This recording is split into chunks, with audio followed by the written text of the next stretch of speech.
Hello friends, income tax के cases की series में आज जो इशू हम डिस्कस करेंगे वो इस चीज को लेकर के है कि क्या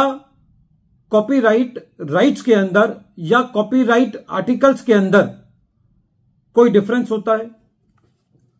आज के टाइम में ऐसा देखा गया है कि काफी सारी कंपनीज मोबाइल एप्लीकेशंस बनाती हैं, बिजनेस एप्लीकेशंस बनाती हैं और उन एप्लीकेशंस के काफी सब्सक्राइबर्स होते हैं और वो सब्सक्राइबर्स उस एप्लीकेशन का सब्सक्रिप्शन फीस उस एप्लीकेशन बनाने वाली कंपनी को पे करते हैं और उस एप्लीकेशन के अंदर काफी सारी अपनी इंफॉर्मेशन को डाल करके उस एप्लीकेशन के एनालिटिकल सॉफ्टवेयर की मदद से डिफरेंट टाइप की इंफॉर्मेशन जो है वो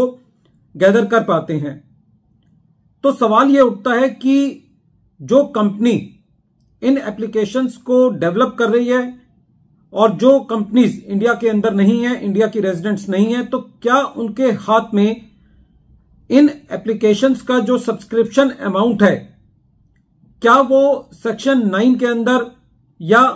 पर्टिकुलरली सेक्शन 9 सबसेक्शन 1 क्लॉज 6 के अंदर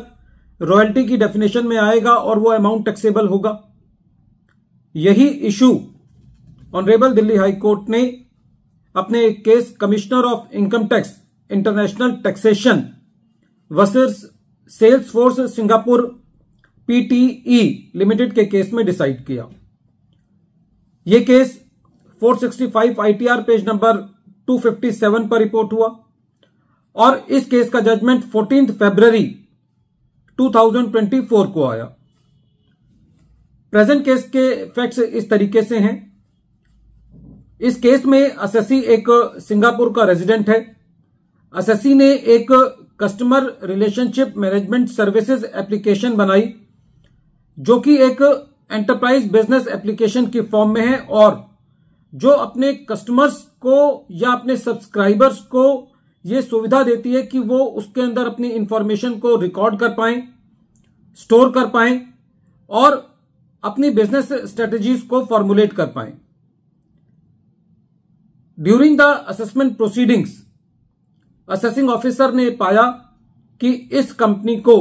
जो कि एक सिंगापुर की रेजिडेंट है, उसको इंडियन सब्सक्राइबर से सब्सक्रिप्शन फीस रिसीव हुई है जो कि असेसिंग ऑफिसर ने उसको असेस कर दिया रॉयल्टी के बतौर और फीस फॉर टेक्निकल सर्विसेज के बतौर।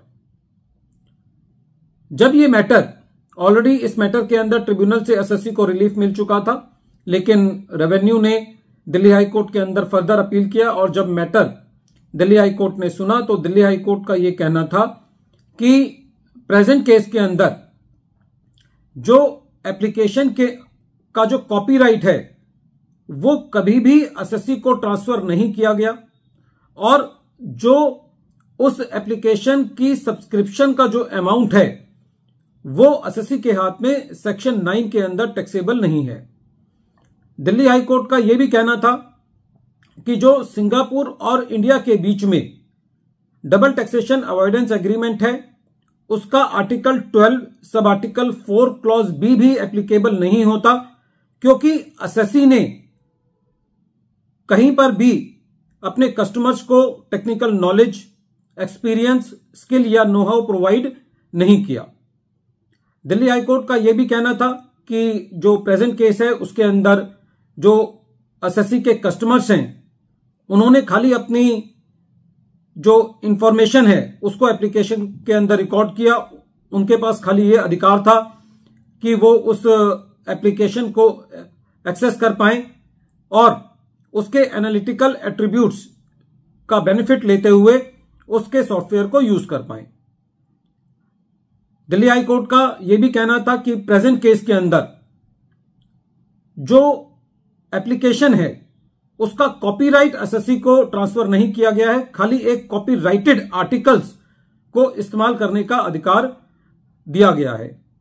दिल्ली हाई कोर्ट ने यह क्लैरिफाई किया कि रॉयल्टी उस केस में कही जाती है जहां पर कोई पेटेंट की एवज में, इन्वेंशन की एवज में या किसी मॉडल, डिजाइन या सीक्रेट फार्मूला के एवज में कोई राइट ट्रांसफर किया जाता है। दिल्ली हाईकोर्ट ने फर्दर ये कहा कि इस केस में फीस फॉर टेक्निकल सर्विसेज का भी एप्लीकेबल नहीं होता, क्योंकि जो सर्विसेज रेंडर्ड की गई हैं वो मेक अवेलेबल टेस्ट को भी सेटिस्फाई नहीं करती। तो फ्रेंड्स, ये केस उन सब केसेस के लिए बहुत इंपॉर्टेंट है जहां पर रेवेन्यू उस केस के अंदर इनकम को टैक्सेबल करने की कोशिश करता है, जहां पर कोई इनकम किसी बिजनेस एप्लीकेशन को या मोबाइल एप्लीकेशन को डेवलप करके किसी